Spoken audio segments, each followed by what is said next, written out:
Pues más que nada a la hora de evaluar, porque pues no me parece justo que los que sí vienen, pues no les sea considerada de manera especial su asistencia, ya que pues a lo mejor todos quisieran estar desayunando, estar acostados o haciendo cualquier otra cosa, y están haciendo un esfuerzo por estar aquí conmigo. Entonces, pues sí quiero que tomar en cuenta eso. Alberto Manuel, Ana Lilia, Edgar, Presente. ok. Edgar Emanuel. Edgar Emanuel, ajá. Raúl, Presente. gracias. Betancourt Carrillo, Raúl. Presente. Bracamontes Monilla, Javier.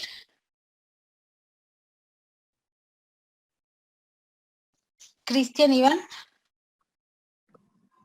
Marcos Eduardo.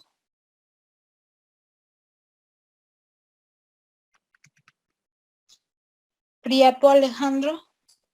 Presente. Iván Omar.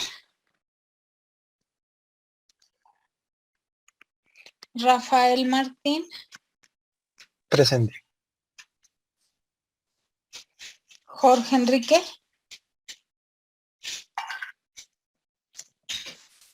Juan Pablo. Presente. Emanuel Alejandro.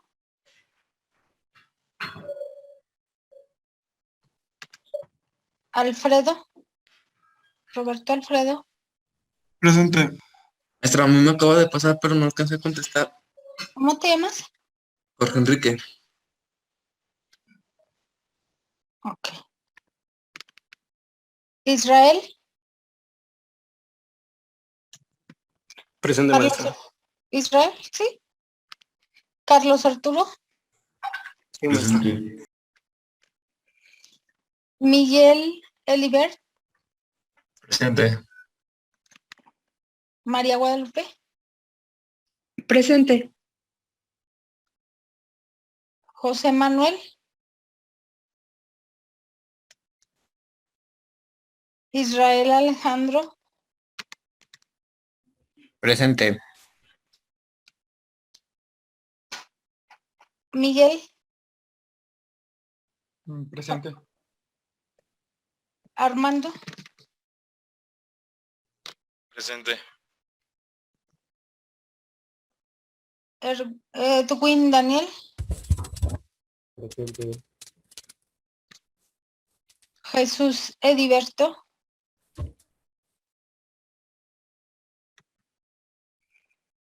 Abner David.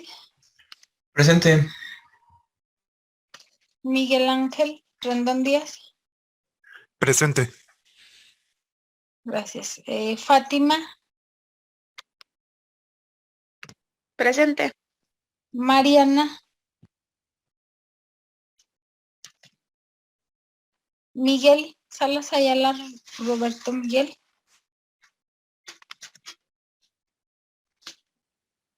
Ángel. Presente. Diego Emiliano. Presente. Aarón. Presente. Jared. Presente. Y Cristian. Presente, maestra. ¿Alguien falta? Me estuvieron contactando algunas personas que no tenían la clave. Todos los que acabo de nombrar son los que estaban en el SAES cuando descargué los correos y se los envié. No sé si alguien se inscribió recientemente y por lo tanto no está en la lista, que me diga su nombre. Buenos días, maestra. Yo Ujú. también me inscribí después. ¿Cuál es tu nombre? Uriel Reyes. Reyes. ¿Nada más Reyes? Reyes Esquivel. Uriel, ajá. ¿Alguien más? Yo acabo de ingresar, maestra. Disculpe, soy Jesús Ediberto Ramírez Aguilar. Pero tú sí estás en la lista. Ah, gracias. Ok. ¿Alguien más?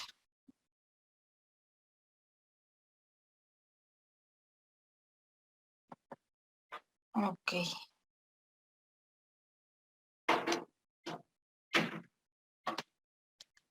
Bueno, entonces vamos a empezar, la semana Disculpe, pasada. maestra. ¿Mande? Tengo una duda, maestra. Veo que Sí. la clase se está grabando. ¿La está grabando usted? Yo la estoy grabando porque a mí me sirve también como evidencia. Más que nada, yo la grabo para tener mi evidencia de que sí estoy dando clases, sí estoy reuniéndome con ustedes y los temas que yo estoy abordando. No sé, cuál sea tu duda respecto a la grabación. Ah, no, por un momento pensé que era tal vez un compañero o si usted y si la grabación se compartía también como en Teams, pero pues no sé a quién son. No, no la comparto en Teams, solo yo la grabo, pues para que sea parte de mi evidencia que sí estoy cumpliendo con mis clases y estoy abordando los temas que me corresponden, más que nada por si se llega a necesitar, porque pues ven que ahorita en línea no hay prefecto como antes había, no hay muchas cosas y a lo mejor cualquiera puede decir, no, pues no nos está dando clase o lo que sea. Pues yo aquí tengo mi evidencia grabada de que estoy reuniéndome con ustedes y estoy dando seguimiento a los temas. Básicamente por eso grabo nada más las sesiones y también porque pues también aquí se queda grabado obviamente quién sí está asistiendo, quién no está asistiendo, quién está participando, quién no. Incluso cuando a ustedes les pido una exposición, pues también aquí yo tengo grabado eso, pero es más que nada para mí. Ok. Gracias, maestra. Maestra, más bien creo que la pregunta es que si nosotros también la podemos grabar, o sea, para tener. Sí, o sea, yo no tengo inconveniente en que si quieren grabar la información, lo que hablamos aquí, obviamente con, con una responsabilidad de uso ética, ¿verdad? Vemos que últimamente han pasado muchas cosas con todo esto de las clases en línea, pero yo no tengo inconveniente en que ustedes la graben, siempre y cuando pues hagamos un uso responsable de la información. Entiendo que a lo mejor la quieran ver después, sobre todo cuando ya vaya explicando temas un poco más prácticos, o sea, yo no tengo inconveniente, yo la grabo pues para mí, por que me sirva como evidencia, pero si ustedes la quieren grabar, tampoco tengo inconveniente. Ujú. Sí, gracias. Ok, bueno, entonces si no hay otro comentario o duda, vamos a empezar. La clase pasada, que la tuvimos el viernes pasado, les dije que les iba a dejar una tarea en Classroom y se me pasó. Entonces les voy a dejar hoy la tarea y pues yo voy a continuar con la clase.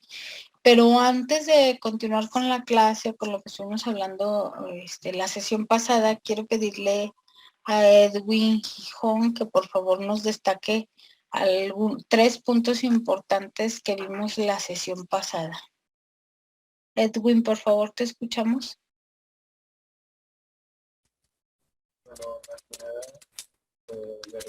No te escucho bien, no sé si te puedas acercar más a tu micrófono.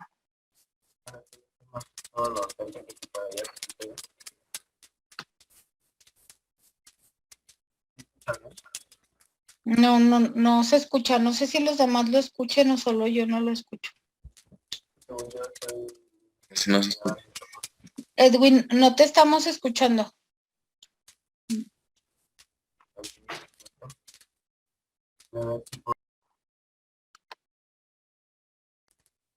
Bueno, en lo que Edwin arregla su problema, le voy a pedir a Israel Herrera que nos destaque 3 puntos importantes que abordamos la sesión pasada. Maestra, de la sesión pasada yo no me pude conectar por cuestiones de internet. Ok. Fátima Rentería.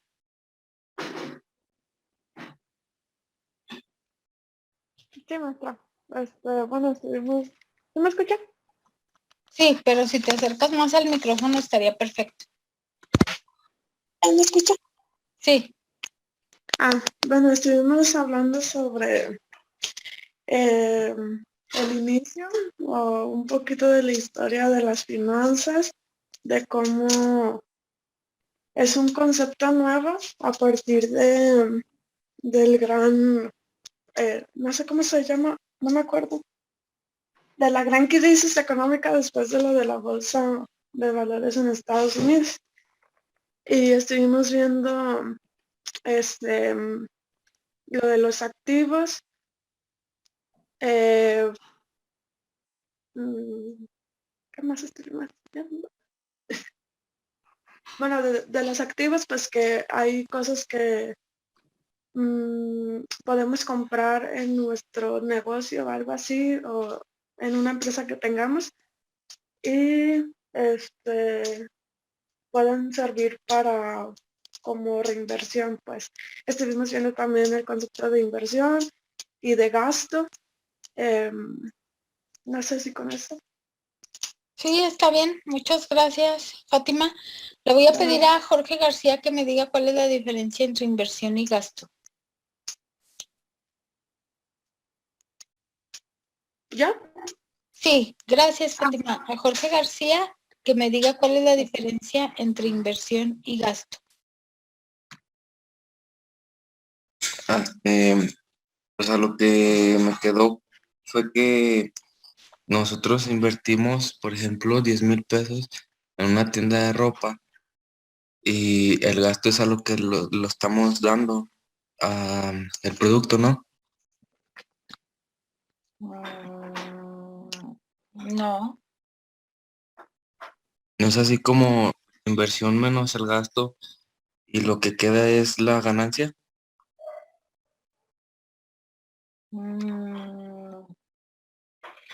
sí, pero, o sea, el precio al que lo vendemos no es... la inversión sí puede ser lo que dijiste que se compra la ropa, pero el gasto, ¿cuál es?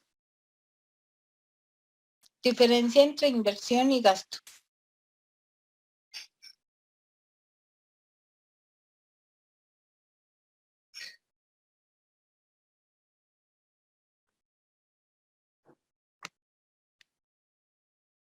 Jorge, Sí, es que estoy pensando cómo expresarlo. formular tu idea. Ok, a ver, piensa y nos dices, sí.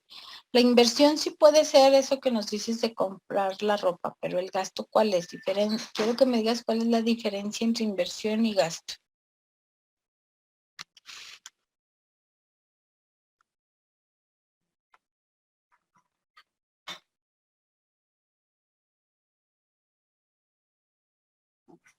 No, ¿Lo puedo responder yo? Ah, perdón.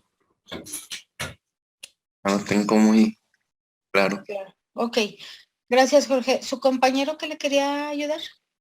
Sí, le quería ayudar a mi compañero. Yo más que nada lo que iba a decir entre la inversión y el gasto. La inversión, en los dos en realidad gastas, solo que la inversión esperas recibir algo a cambio en un futuro y el gasto no. Digamos que el gasto puede ser casi la compra de algún servicio o producto sin esperar ¿cómo se dice? Que el dinero regrese en el futuro. Ajá, esa es la diferencia principal, que el gasto se consume. Dice aquí, un compañero dice, inversión es algo que te deja una ganancia y el gasto no. O sea, el gasto se consume, pero también es necesario para la operación de la empresa, ¿verdad? O sea, por ejemplo, la energía eléctrica es un gasto. Por ejemplo, en un despacho de abogados, la energía eléctrica es un gasto porque se consume, pero es necesario. O sea, es indispensable para que opere, porque sin la energía eléctrica, pues no podría operar el despacho de abogados. Y sin embargo, por ejemplo, si consideramos la energía eléctrica en un taller de herrería, supongamos, no es ni inversión ni gasto, es un costo, se le llamaría costo de producción, porque la energía es indispensable para producir los artículos que el taller de herrería fabrica, ¿verdad? Por ejemplo, para encender las máquinas de soldar, las cortadoras, las pulidoras. Entonces no es ni gasto ni inversión, sino es un costo, que es un concepto que todavía no vemos, pero que también es diferente al concepto de inversión y al concepto de gasto. Muchas gracias, Jared, muy acertada tu participación. Le voy a pedir a Abner Ramos que me diga la diferencia entre un activo real y un activo financiero. Sí, un activo real, bueno, por lo que yo entendí la clase pasada, es como un bien que podemos palpar. Y un activo financiero es lo que no podemos palpar, lo que no es físico. ¿Qué es, pues, por ejemplo? Por ejemplo, como usted menciona en una empresa, un activo real sería una máquina o una herramienta. Y un activo financiero, pues sería quizás la cantidad de dinero que tengamos en el banco, o quizás el conocimiento, no sé si se pueda considerar. Ajá, sí, el conocimiento se ha considerado en las últimas décadas, pero el conocimiento a través de una patente, por ejemplo, de un método registrado, o sea, no el conocimiento del propio capital humano que tenga y que el capital humano sea dueño de él, o sea, sino el conocimiento, o sea, un activo por definición son los bienes y derechos que tiene una empresa y que tienen un valor numérico, un valor cuantificable y que normalmente pues pueden ser vendidos.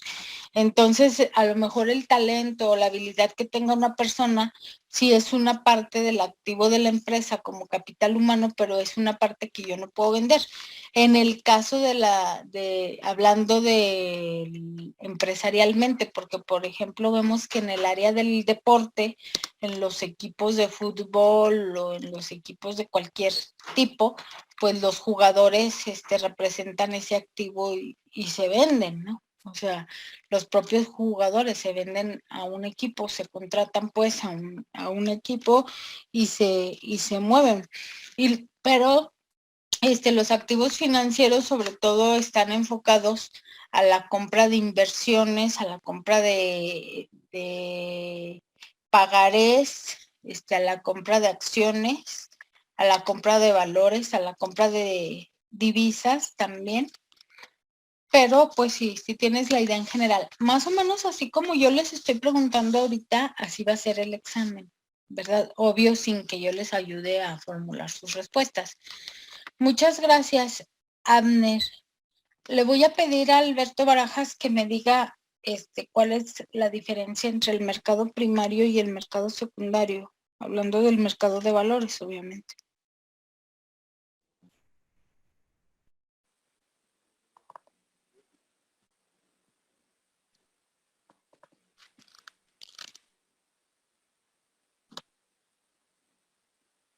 Alberto.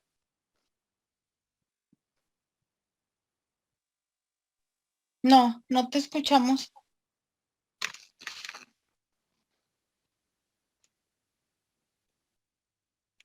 Si te fijas ahí en el microfonito parece que no hablas nada, no tiene ningún movimiento.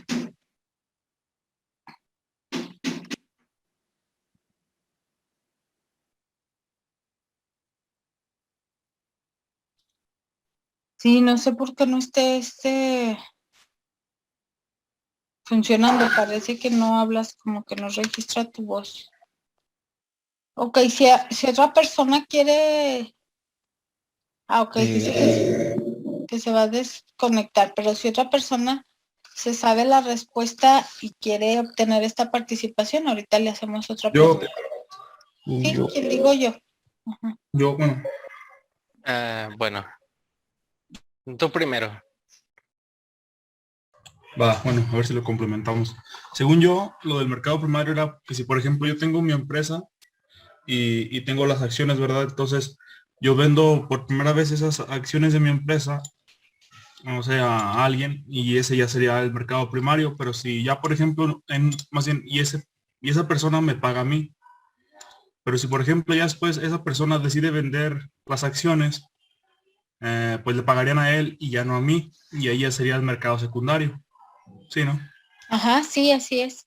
Bueno, yo lo que recuerdo, el mercado primario es el que emite los activos y del cual ahora el mercado secundario es el que se encarga de negociarlos. Bueno, O sea, dice, el mercado primario emite los activos. Bueno, aquí nosotros estábamos hablando de acciones, acciones. que las acciones son un activo financiero, por así decirlo, pero hablábamos del mercado primario de las acciones.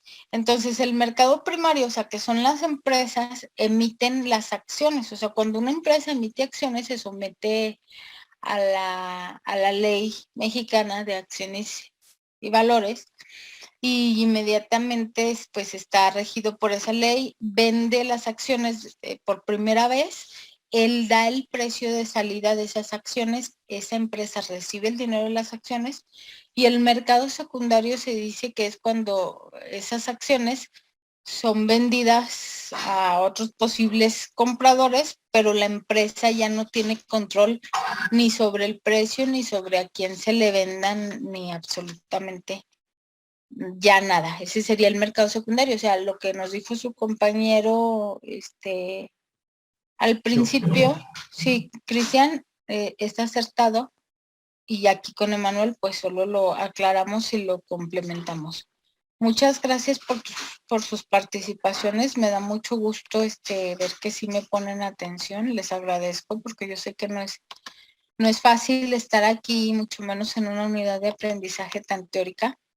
Entonces, reconozco su disposición y la agradezco también, ¿no? Igual para mí tampoco pues no es igual de fácil y de padre que estar en la escuela, pero pues tenemos que ir adaptándonos en lo que esta situación pasa. Entonces empezamos a hablar pues de las instituciones y los mercados financieros, y empezamos a hablar de lo que hace también un administrador financiero. Estuvimos hablando de que una inversión se hace con el dinero excedente principalmente. Recuerdo que la sesión pasada me hacían una pregunta muy importante, y me decían que si no hay excedente de dinero, entonces no se puede hacer inversión. Y yo les decía que sí se puede hacer inversión a través de la deuda, pero que esa inversión debe de ser muy atractiva para que puedas pagar esa deuda y aparte te deje una ganancia, porque el objetivo principal de las inversiones es que nos dejen una ganancia, si no, pues no es inversión. Y les decía también que algo que debemos de tener presente de las inversiones es que todas las inversiones tienen un riesgo. No hay ninguna inversión que me asegure que yo voy a ganar. O sea, al ser una inversión existe la probabilidad también de que se pierda el dinero. Por eso los especialistas en finanzas o los administradores financieros pues son personas muy importantes en el sentido de que asesoran y orientan a los que tienen ese excedente de dinero y quieren tomar decisiones financieras. De hecho, los administradores financieros, los asesores financieros son de las personas mejores pagadas en el mundo, porque pues obviamente te van a asesorar para que tu dinero se multiplique. Ajá. A ver, permítanme.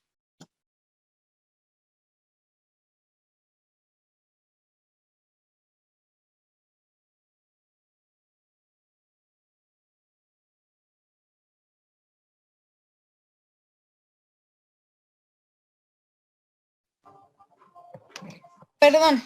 Entonces, estábamos hablando que pues al ser tan importantes las finanzas, porque es lo que va a hacer que nuestro dinero o la riqueza de las empresas o de las personas se multiplique, tenemos que ver cuáles son las áreas en las que se desenvuelve un administrador financiero.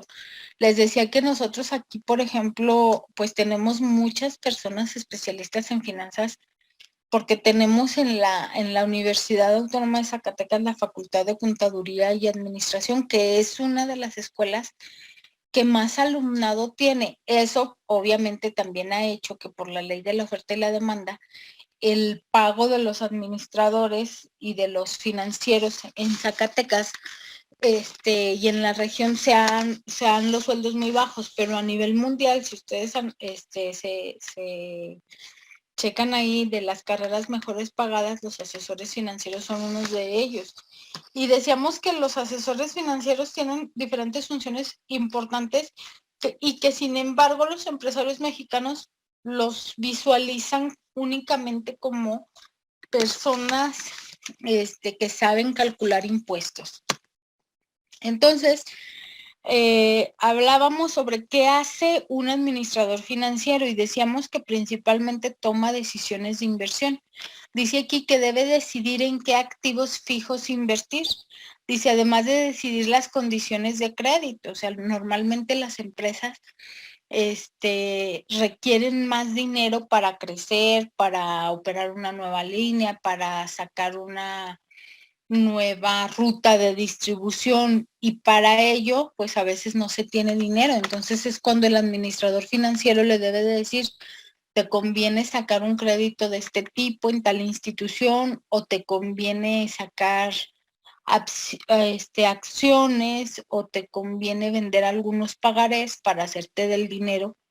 En lugar de pagar el interés al banco, pues tienes los accionistas. Y ya el administrador financiero pues va a ser quien oriente a los tomadores de decisiones al respecto, acerca del crédito y acerca de qué comprar, ¿verdad? Por ejemplo, yo ahorita decía que si la empresa ha decidido sacar una nueva ruta de distribución o sacar una nueva línea de producción, todas esas cosas, pues el especialista en finanzas debe dar su opinión, ¿verdad? Porque a veces, pues los dueños de las empresas se les ocurren ciertas ideas, pero sin fundamento las llevan a cabo y resulta que a final de cuentas fue mala decisión y pierden el dinero que se invirtió. Ya sabemos que pues a nadie nos gusta perder dinero. Entonces, cualquier cosa que hagamos para tratar de minimizar el riesgo, pues es un punto acertado. Entonces, dice aquí que un administrador financiero va a orientar sobre las decisiones de financiamiento, que esto implica estudiar la manera en que la empresa adquiere los recursos necesarios para llevar a cabo decisiones de inversión. O sea, ¿cómo lo voy a hacer para obtener el dinero que requiero? Por ejemplo, dice, puedo obtener fondos al vender acciones del capital común o del capital preferente. O sea, y aquí habla de tipos de acciones. Puede solicitar créditos bancarios o establecer contratos con una arrendadora financiera o hacer contratos de factoraje. Estos términos pues los vamos a ver más adelante a detalle. Entonces, el administrador financiero pues prácticamente es el que puede tener la óptica más acertada de lo que una persona debe de hacer con su dinero, ¿verdad? Y dice aquí que también es la persona capacitada para tomar decisiones en cuanto a los dividendos. ¿Qué son los dividendos? Los dividendos son las utilidades después de impuestos que ya se pueden repartir o se deben repartir con los socios, ¿verdad? Todas las empresas que están conformadas en una sociedad, pues esos socios aportaron un capital y lo aportaron con el interés de tener una ganancia. Esa ganancia se llama dividendos y dice que implica el administrador va a tomar la decisión, obviamente, junto con el consejo de administración, de repartir las utilidades a los accionistas o reinvertirlas en nuevos proyectos. Aquí, obviamente, para que el administrador decida reinvertirlas en nuevos proyectos, pues todos tienen que estar de acuerdo, porque a final de cuentas ese es dinero de los accionistas. Él dará como opción reinvertir ese dinero en lugar de repartirlo, pero habrá quien diga que no, que decide no reinvertir el capital que ya se ganó. Obviamente, cuando se hace una reinversión, pues el capital crece. ¿Sí? ¿Dudas hasta aquí? No me... Ok, esto ya lo habíamos visto. ¿No hay dudas? No, ¿verdad? No. No, creo que no, maestra. Ok. Entonces, esto de la clasificación del mercado, del mercado financiero ya lo habíamos visto, que era el mercado primario y el mercado secundario. Si lo tocamos, no sé por qué, pero ya lo habíamos visto. La evolución de las finanzas, pues la voy a tocar nada más así muy rápido. Las finanzas, pues es, como dijimos, es un área de conocimiento relativamente nueva, o sea, fue a principios de 1900, o sea, apenas tendrá 100 años, 110 años, 120 años el estudio de las finanzas. Aunque parece que son mucho, pues no son mucho, o sea, en 100 años han vivido 2 generaciones más o menos, ¿no? Digamos, que han visto esto. Es relativamente nuevo en comparación con los años que tiene de existencia la humanidad y con los años que tiene la existencia, por ejemplo, del modelo económico capitalista.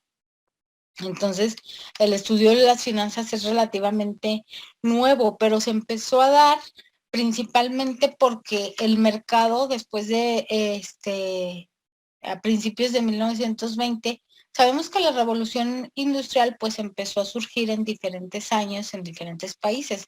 La revolución industrial no llegó a todos los países en el mismo tiempo. Entonces, en Inglaterra empezó mucho antes que, por ejemplo, en esta parte del mundo.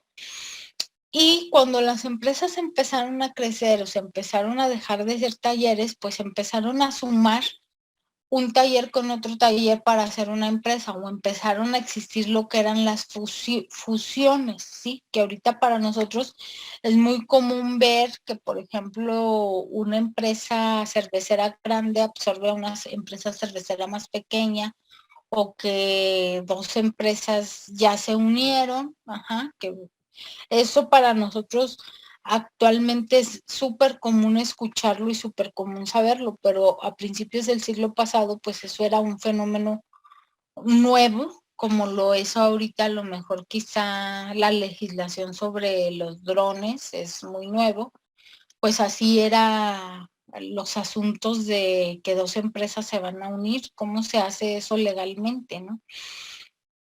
Y a partir de entonces, pues empezó a profundizar en el estudio de las finanzas. Aquí el punto 3 también dice que dio origen a las finanzas los diversos tipos de instrumentos que se podían emitir para obtener capital. Ahorita para nosotros es súper común decir que se venden acciones, que metes dinero al banco y te dan un pagaré y lo cobras en 3 meses. Eso no existía, o sea, a principios de 1900 eso no existía. Para nosotros ahora es súper común, pero por ejemplo el mercado de valores inició, o sea, imagínate, nosotros vemos muchas películas de 1920, de 1930, 40, donde aparece la bolsa de valores. Eso no existía, eso empezó a surgir con la Primera Guerra Mundial.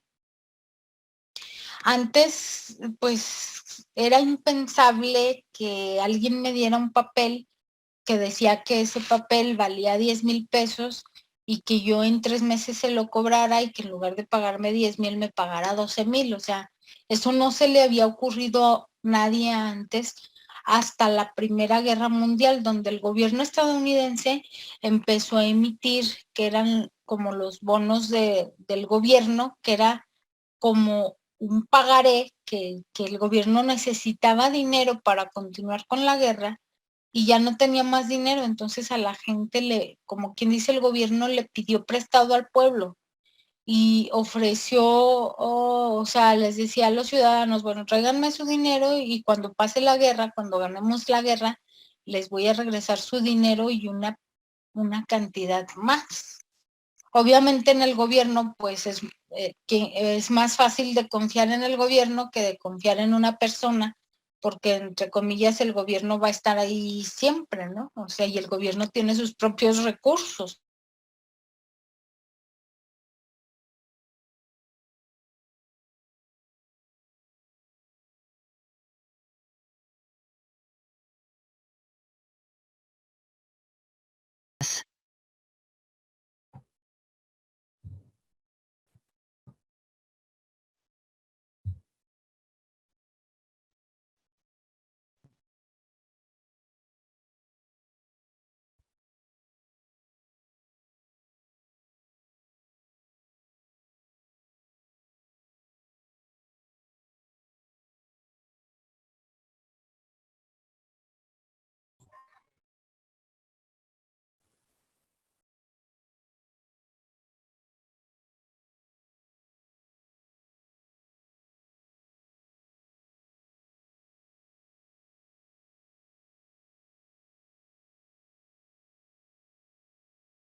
¿Sí me escuchan?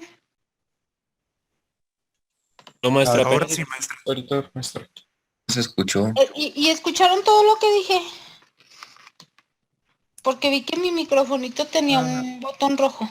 Lo primero que No, escuché fue maestra, no escuchamos nada. ahorita fue lo que vimos. Ahorita que pregunto. Ah, ok, hasta ahorita que pregunté. Ok, bueno, dejen repito lo que había dicho, porque aquí el micrófono vi que tenía un indicador rojo de que no estaba funcionando. Entonces les decía, fue con estos bonos del gobierno que empezó el estudio de las finanzas. Empezó el estudio de las finanzas porque con ello también, con estos bonos que se le ocurrieron al gobierno, empezaron también los primeros problemas financieros. Les decía yo que el gobierno, pues, de cierto modo tiene un respaldo, ¿verdad? Porque el gobierno, si no tiene dinero, pues es dueño de las minas, es dueño de los ferrocarriles, es dueño del petróleo, etcétera, y tiene de cierto modo de dónde echar mano, y ahí va a estar el gobierno para exigirle, o sea, tiene más confiabilidad a lo mejor que una persona en particular. Pero empezaron a surgir los primeros problemas porque pues la gente vio eso, que la gente empezó a confiar en llevar su dinero al gobierno y esperar a que después les regresara su dinero y un dinero adicional. Tomando como base esa confianza que la gente ya tenía cuando pasó la guerra, empezaron a decir los particulares, bueno, pues ¿por qué no hacemos eso nosotros? O sea, la gente ya tiene un camino de confianza, o sea, ya confió en el gobierno y le llevó su dinero, ya acabó la guerra, ya el gobierno no está requiriendo ese dinero, ya no está sacando esos bonos, por así decirlo, porque no lo hacemos nosotros. Y allí empezaron los primeros problemas financieros grandes que dieron origen al estudio de las finanzas. Es como les ponía yo el ejemplo, si yo, Brisa Rico, como particular, les dijera a todos ustedes, ¿saben qué? Estoy pasando por un pequeño problema económico, necesito que todos me traigan 1,000 pesos. Yo en diciembre que me den mi aguinaldo les voy a regresar 1,500 pesos y me lo traen. Bueno, o sea, es muy riesgoso para ustedes porque pues no saben para empezar si me van a dar aguinaldo y después no saben si me voy a desaparecer de la faz de la tierra y no les voy a regresar nada. Pues así fue como empezaron los mercados de valores, cuando particulares empezaron a decir, tráeme tu dinero, aquí te doy un pagaré, y después esos particulares no tenían con qué regresar su dinero a los ahorradores y a los particulares. Entonces fue cuando el gobierno empezó a decir, bueno, pues tengo que intervenir y tengo que de algún modo regular este fenómeno que está pasando, ¿no? Porque al final de cuentas muchos ahorradores están perdiendo su dinero. Y esto, muchachos, o sea, no es un problema que digan, ay, pasó en 1920, en 1930, pobres ingenuos. Seguro ahora ya no pasa. En México, en 1994, cuando ustedes a lo mejor todavía no nacían y yo era una niña, más o menos, pasó eso, o sea, pasó eso. Los bancos y las cajas populares, sobre todo, recibieron el dinero de los ahorradores y después no tenían dinero para pagárselo. O sea, ni los bancos ni las cajas ahorradoras tenían dinero para regresárselo a los ahorradores, así aunque parezca totalmente irreal. Y en México, el gobierno de Cedillo, absorbió la deuda de los bancos y dijo el gobierno, bueno, los bancos no tienen dinero para regresarle su dinero a los ahorradores. Yo, el gobierno, le voy a dar el dinero al banco para que los bancos que son de particulares le paguen a los ahorradores y la confianza en los bancos no se pierda, porque obviamente si se pierde la confianza en los bancos, o sea, ¿qué hay de la economía de ese país? ¿Quién va a llevar su dinero al banco y a quién se le va a pedir prestado? Sin embargo, en nuestro país, pues en México el gobierno no pudo salvar a todos los bancos ni a todas las cajas populares. En primer lugar, pues a las cajas populares que todavía existen pues a muchas no las salvó y las cajas se desaparecían, o sea, iba la gente al día siguiente a querer sacar su dinero y la caja popular ya estaba cerrada, la caja de ahorro ya estaba cerrada y los dueños o quien la administraba inencontrables, o sea, desaparecidos totalmente. Y mucha gente todo su dinero. Eso se llamó el FOBAPROA, lo pueden investigar en internet, igual y después les dejo una tarea sobre ello. Ahora los jóvenes, por ejemplo, yo todavía soy relativamente joven, pues hemos olvidado eso, o sea, muchas de las personas de mi generación siguen llevando su dinero a las cajas populares porque olvidaron eso. En las cajas populares, principalmente los ahorradores perdieron su dinero porque en las cajas ahorradoras eres socio en lugar de cliente y en un banco eres cliente. Ahí hubo muchos fraudes, ¿no? Porque cuando se filtró el rumor de que el gobierno iba a salvar a los bancos, los banqueros, o sea, los empleados de los bancos, decían, oye, yo soy el gerente de Banamex, ¿cómo ves tú? Eres el gerente de Banco, me das un préstamo de 2 millones, 10 millones, lo que sea, el gobierno nos va a salvar, y ya se supo. Y a final de cuentas, pues muchos ahorradores de los bancos también perdieron su dinero y algunos corruptos pues se beneficiaron. No sé si sabían esta historia. No. No la habían escuchado y es una historia súper reciente, ¿eh? El pueblo mexicano, las generaciones, yo tengo 40 años, generaciones que ahorita tienen 50 y más de 50, siguen resentidas con el gobierno porque eso se hizo deuda pública. O sea, cuando salió ese decreto y se publicó en el Diario Oficial de la Federación que el gobierno mexicano iba a salvar a los bancos, iba a pasar ese dinero, inmediatamente al día siguiente cada mexicano que nacía ya debía dinero en la deuda pública. ¿Sí me explico? ¿Cómo salvó México? O sea, yo no sé bien, o sea, a lo mejor sí lo he leído por ahí alguna vez, pero lo tendría que releer nuevamente para darles información si el gobierno mexicano pidió dinero a otro país o con las propias reservas fue que solventó eso. Pues por allá en 1920, 1930, eso le pasó a Estados Unidos, o sea, empezaron particulares a prestar dinero y después no tenían con qué regresar este dinero a los ahorradores y la gente perdió muchísimo dinero, o sea, la gente común perdió muchísimo dinero. No sé si han visto la película del Lobo de Wall Street. ¿Lo han visto? Solo empecé a verla, maestra. ¿Sí? Sí, bueno, yo sí la he visto.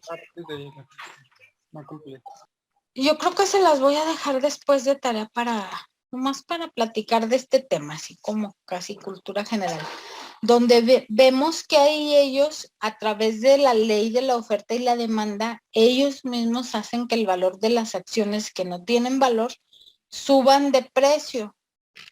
Y cuando ellos las compran a precios muy bajos, supongamos que yo ahorita le digo, oye, aquí por mi casa hay una carnicería, vamos a hacer acciones de esa carnicería, pero, o sea, esa carnicería no vale nada, o sea, tiene muy pocas ventas, tiene muy pocos activos, no hay expectativa de crecimiento, pues nadie va a querer esas acciones. Pero yo le digo a todos mis amigos, que son todos los como 500 alumnos de la escuela y como 100 maestros, les digo, hay una forma de subir el valor de esas acciones. Vamos a empezar a comprarlas baratas. Y se escucha que Brisa compró 10 acciones, que Ángel San Vicente compró otras 10, Alberto Barajas 10, el maestro Perenganito 5, el otro maestro 3, y entonces la gente empieza a decir, bueno, ¿por qué se están vendiendo las acciones? ¿Por qué la gente está comprando las acciones de esa carnicería? Hay que comprar antes de que se acaben, y entonces la gente diferente a nosotros empieza a comprar esas acciones, y cuando esa gente diferente compra esas acciones, ya subieron de precio porque por la ley de la oferta y la demanda, si son demandadas, pues van a subir de precio. O sea, si mucha gente quiere esas acciones, van a subir de precio. Y pues a los que las compraron al final, ellos asumen la pérdida y nosotros nos quedamos con la ganancia porque nosotros se las vendimos a ellos. O sea, si nosotros las compramos a 10 pesos, cuando ellos ya las querían comprar, los otros, se las vendemos a 200 y nos ganamos 190 por acción. Y ellos a final de cuentas se van a quedar con la pérdida porque la carnicería no vale nada. ¿Sí me explico? Es lo que pasa en esa película, o sea, lo que muestra esa película, a grandes rasgos, ¿verdad? Y eso es lo que pasó realmente en a principios de 1900 en Estados Unidos. Y cuando ya se descubrió que los vendedores de acciones estaban haciendo eso en las bolsas de valores, pues fue cuando fue lo que se le llamó el Viernes Negro, ¿no? Que las acciones perdieron totalmente su valor. ¿Algún comentario sobre esto? ¿No? Ok, vamos a continuar.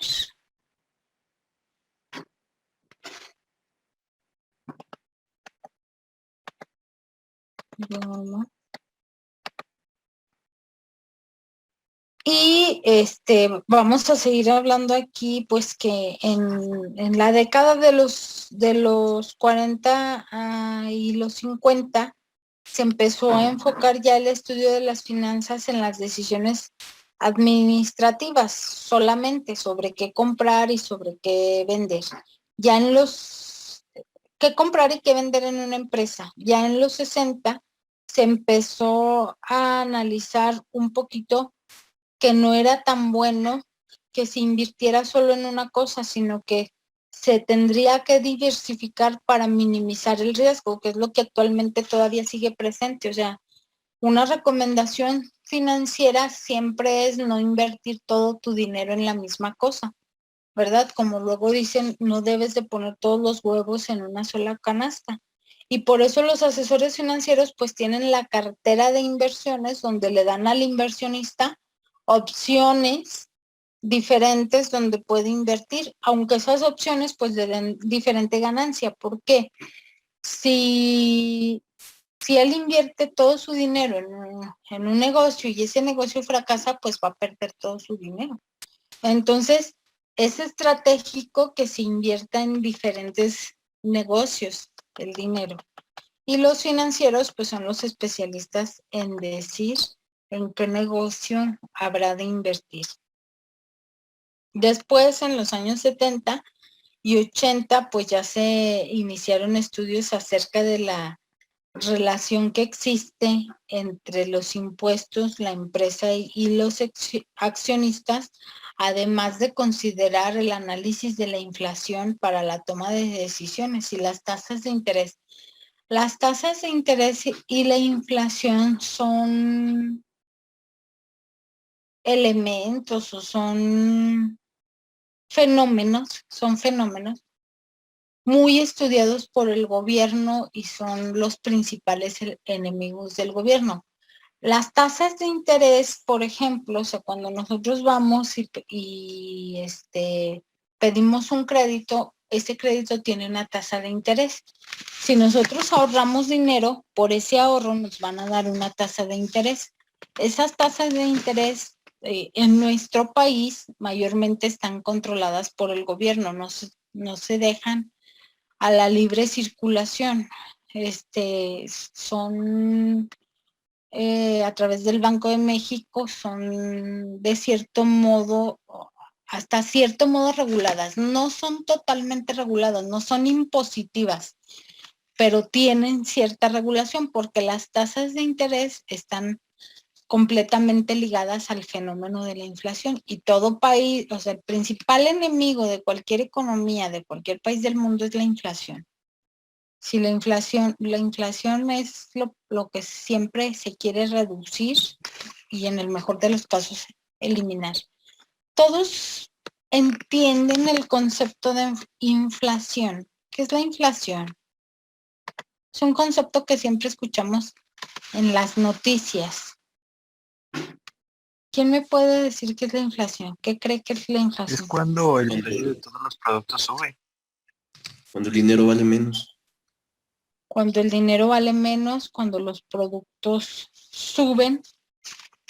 Sí, es una buena idea porque prácticamente es eso, pero más que los productos suben, es el que el dinero, o sea, el dinero pierde su valor y por eso percibimos que los productos están más caros. O sea, tenemos que intercambiar más monedas o más dinero, más billetes por el mismo producto, ¿sí? Supongamos que yo, por ejemplo,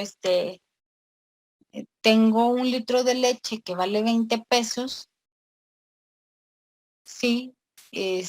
Pero con la inflación, entonces ahora ya tengo que dar más dinero por ese litro de leche. Pero los 20 pesos ya no valen un litro de leche. Ahora requiero 25 pesos para comprar ese litro de leche. Entonces, la inflación es el alza generalizada, por definición, es el alza generalizada y constante de precios. O sea, tiene que tener una constancia, pero obviamente pues hay miles y miles de artículos, a lo mejor ni siquiera conocemos todos los artículos que existen en el mercado, ¿no? Porque luego entramos a las tiendas en internet y vemos productos que nunca habíamos visto. Entonces, la inflación se mide con los precios de los productos de la canasta básica. Por eso cuando vemos las noticias de finanzas, antes que se usaba más ver la televisión y ahorita casi vemos puro Netflix y Claro Video y todo eso, ¿no? Pero antes pues salían allí los programas de finanzas y en las noticias estaba el apartado de finanzas siempre y pues allí lo dejábamos aunque ni lo entendiéramos. Y veíamos que en las noticias siempre decían el precio del jitomate está hoy a no sé qué tanto, el precio del huevo está hoy a no sé qué tanto. Y decías, bueno, pues ¿por qué sale ahí el precio del huevo y el precio del jitomate en las noticias de las finanzas? Porque esos productos que son de la canasta básica son los que los gobiernos consideran para medir la inflación. Entonces, obviamente, aunque el resto de los productos sube, los que se toman como base son los precios de la canasta básica. Por eso cuando, por ejemplo, hay escasez de huevo, por ejemplo, hace algunos años aquí en México que hubo gripe aviar y que todos los pollos estaban enfermos y por lo tanto los huevos estaban contaminados y había escasez de huevo, entonces al haber escasez el precio del huevo sube y el precio del huevo costaba 50, 60 pesos el kilo. Y al ser un producto de la canasta básica, pues el gobierno tiene que hacer algo súper urgente porque si no la inflación se va por los cielos y si la inflación sube, las tasas de interés también y aparte el país deja de ser atractivo para la inversión extranjera. O sea, un país con mucha inflación, o con una inflación no controlada, puede dejar de ser atractivo para la inversión extranjera. Entonces, lo que hacen los gobiernos para minimizar el problema de inflación cuando hay escasez de ciertos productos de la canasta básica es hacer importaciones. O sea, importas huevo o azúcar o lo que esté escaseando, lo pones en el mercado y forzosamente, al ya haber abundancia de ese producto, el precio tiene que bajar. ¿Cómo ven? ¿Qué opinan de eso?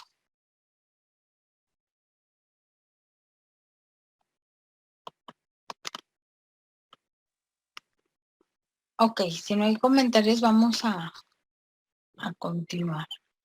Dice aquí que en los primeros años del siglo XXI, con el uso de las nuevas tecnologías de la información y la comunicación, las empresas empezaron a generar valor a los inversionistas a través de los mercados financieros virtuales. O sea, ya en el siglo XXI, todas las finanzas pues ya se dan a través de internet. Hay incluso aplicaciones por las que puedes comprar acciones o por las que puedes comprar divisas y estar allí tú haciendo tus compras y tus ventas de monedas desde el celular, cuando antes pues eso era imposible. En un principio se hacía físicamente por allá por los principios del siglo pasado, ya a finales del siglo pasado se hacía pues a través de los bancos y ahora se puede hacer pues a través del celular. Como ven, luego dice aquí que en la segunda década, más bien del siglo pasado, se hizo necesaria la convergencia de la información financiera, creando normas internacionales, ¿verdad? Para la información financiera. Si se fijan, antes de toda esta era de las tecnologías de la información, pues ni siquiera los países tenían cambio de horario, ¿verdad? O sea, ya en 1920 o 1800 o 1600, o sea, ¿quién iba a decir? En verano se tiene que cambiar el horario, o sea, cuando era necesario todavía aprovechar más la luz natural del día porque no existía, o sea, no existía luz artificial, ¿no? O sea, la luz natural marcaba muchas de las actividades del ser humano. Y ahora se hace esto de que se cambie el horario en verano, pero argumentando que es para ahorrar energía. Pero en realidad es para que la operación de las bolsas de valores se sincronice por más tiempo. De hecho, está allí ya totalmente aclarado, fundamentado y documentado en muchos libros de finanzas acerca de la intención de unificar los horarios o de mantener en operación las bolsas de valores en horarios hábiles, o sea, que no sean tan nocturnos de diferentes países. No sé si sabían eso ya, ese dato.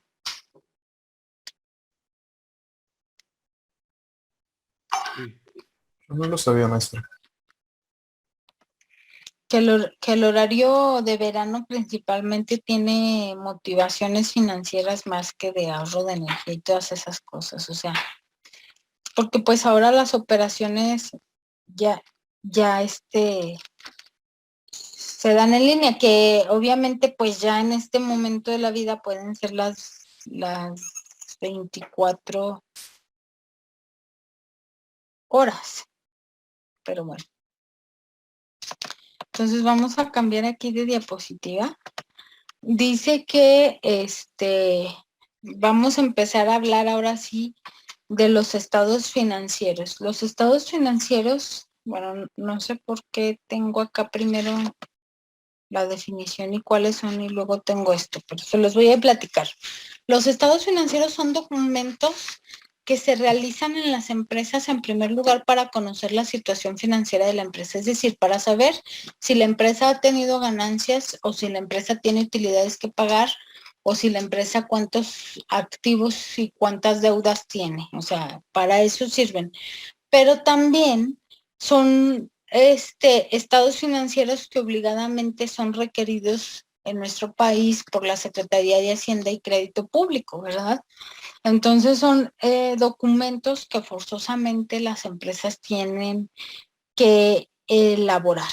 Dice aquí que la elaboración de los estados financieros es propia de la actividad profesional contable, o sea, las personas encargadas de realizar los estados financieros son los contadores, pero dice aquí que la información y la interpretación de esos estados financieros debe ser de dominio de cualquier profesión. Dice aquí de cualquier profesión involucrada en las labores administrativas y de gestión. Y ustedes van a decir, pues nosotros somos ingenieros mecatrónicos, nosotros no estamos involucrados en la labor administrativa y de gestión. A nosotros no nos interesa, pero bueno, yo les digo, ustedes no saben hacia dónde el futuro los puede llevar. O sea, yo siempre les pongo de ejemplo a nuestros directores de las escuelas y al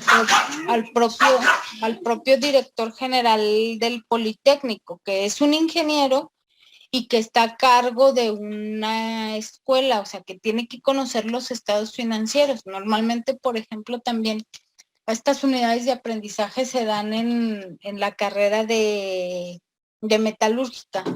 Y entonces vemos que en las minas, quienes son los administradores, pues normalmente no es un administrador de profesión o un ingeniero de profesión, sino que es un ingeniero metalúrgico. Entonces, ese ingeniero metalúrgico, aunque su especialidad sea conocer todo el proceso de beneficio de las minas y todo eso, puede llegar un momento en que le toque la administración de la empresa y tiene que entender los estados financieros. O sea, a lo mejor no que lo sepa hacer, pero que entienda si alguien le está robando, si algún renglón no cuadra, si alguien lo quiere hacer tonto.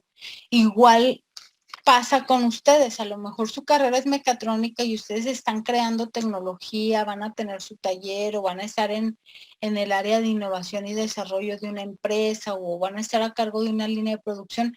Eso es lo que se espera. Sin embargo, no sabemos si ustedes tengan la propia empresa o lleguen a ser gerentes o administradores de una empresa de desarrollo de tecnología o de cualquier cosa, y deben estar preparados para entender los temas financieros, los temas administrativos, porque van a ser tomadores de decisiones. Entonces, por eso es importante esta unidad de aprendizaje y que ustedes conozcan estos estados financieros, aunque obviamente los contadores son los que los van a hacer, pues que ustedes puedan entender por lo menos si está bien hecho o si no está bien hecho.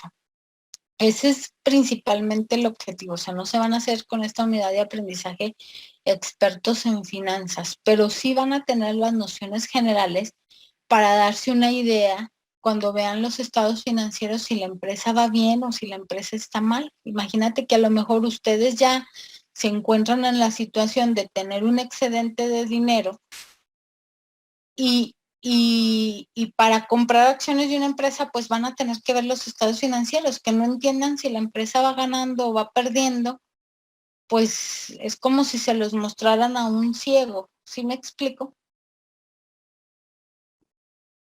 Sí.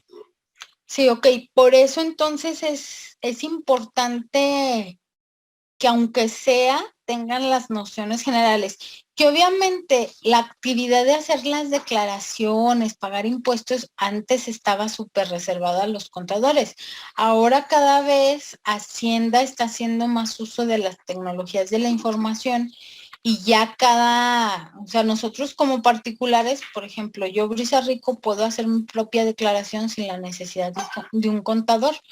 Ya todas las tecnologías de la información han hecho más accesible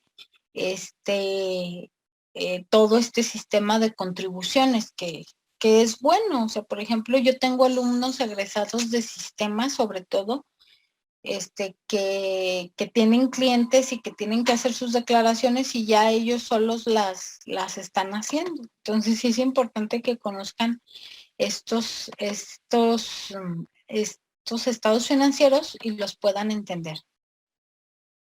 Entonces, ¿cuáles son los estados financieros más comunes en el entorno contable? Pues el balance general, se llama balance general o estado de posición financiera. El estado de resultados o estado de pérdidas y ganancias y el flujo de efectivo. ¿Alguno de ustedes estuvo en bachillerato económico administrativo en la prepa? No. ¿No? ¿Nadie? Estuve en contabilidad. Fátima estuvo en contabilidad.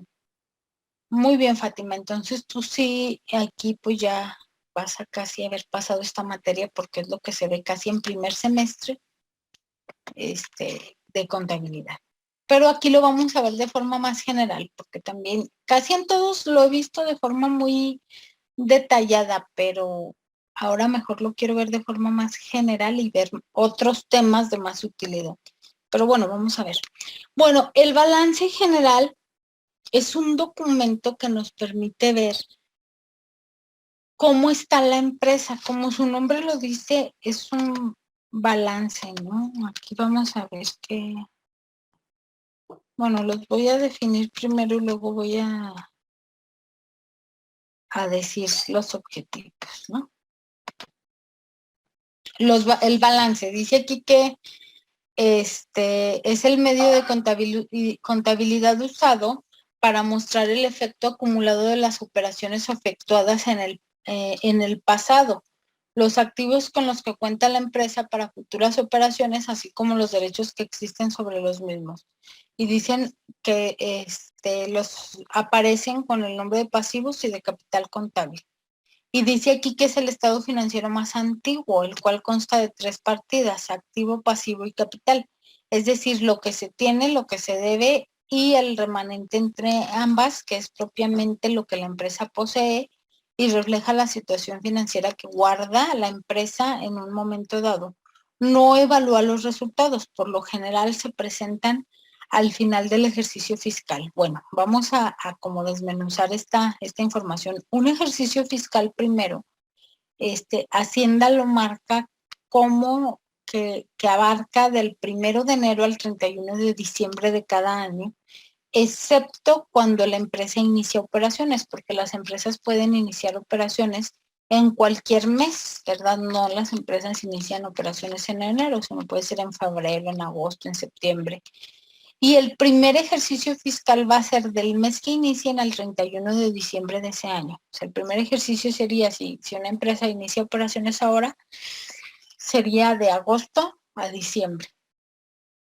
Ok, pero bueno, vamos a ver, pues, ¿qué es el balance? Dice aquí que nos sirve para mostrar el efecto acumulado de las operaciones efectuadas con el paso del tiempo. ¿Qué quiere decir esto? Voy a ir aclarándolo con un ejemplo personal. Yo ahorita, Brisa Rico, si quiero hacer un balance, entonces al día de hoy, 26 de agosto, yo voy a analizar qué activos tengo y qué pasivos tengo. O sea, al día de hoy, no de un periodo de tiempo, sino al día de hoy. O sea, desde que nací hasta hoy, o sea, el día de hoy, ¿qué tengo? Con el efecto acumulado de todo este tiempo. Bueno, pues vamos a decir, pues tengo un carro, tengo una computadora, tengo una casa, tengo mi ropa, tengo zapatos, tengo los muebles de mi casa, tengo los electrodomésticos, todo eso, tengo quizá un terreno, tengo todo eso que yo tengo y que he hecho o he acumulado a lo largo de mi vida se llaman activos. Pero luego también digo, bueno, pero también debo en la tarjeta de crédito, le debo a Coppel, le debo al banco de la casa, le debo a la agencia de carros todavía un poco del coche. Eso que debo se llama pasivo. Y la diferencia entre el activo y el pasivo se llama capital contable. Y esa diferencia, el resultado de esa diferencia es lo que realmente yo tengo, lo que realmente es mío. Si, por ejemplo, el carro me lo dieron a 200,000 y hasta el momento he pagado 124,000 pesos, entonces el carro es mío por 124,000 pesos. Los 80,000 o 76,000 pesos restantes son de otra persona todavía, son de quien me los prestó, son de quien se los debo. Entonces, los pasivos representan la cantidad de dinero que no es de la empresa, que es de terceros, porque la empresa debe ese dinero aún hasta que lo pague y hasta que lo liquide. Ahora sí puedo decir que es mío. Si yo ahorita tengo la casa y se la debo al banco, entonces la casa no es mía, la casa es del banco, ¿sí? Es mía en la proporción del dinero que yo ya haya pagado. De lo contrario, el resto, lo que le debo, es la proporción en la que la casa sigue siendo del banco. No sé si estoy siendo clara con esa definición. Con este ejemplo. Si les pregunto... Activo es lo que tenemos.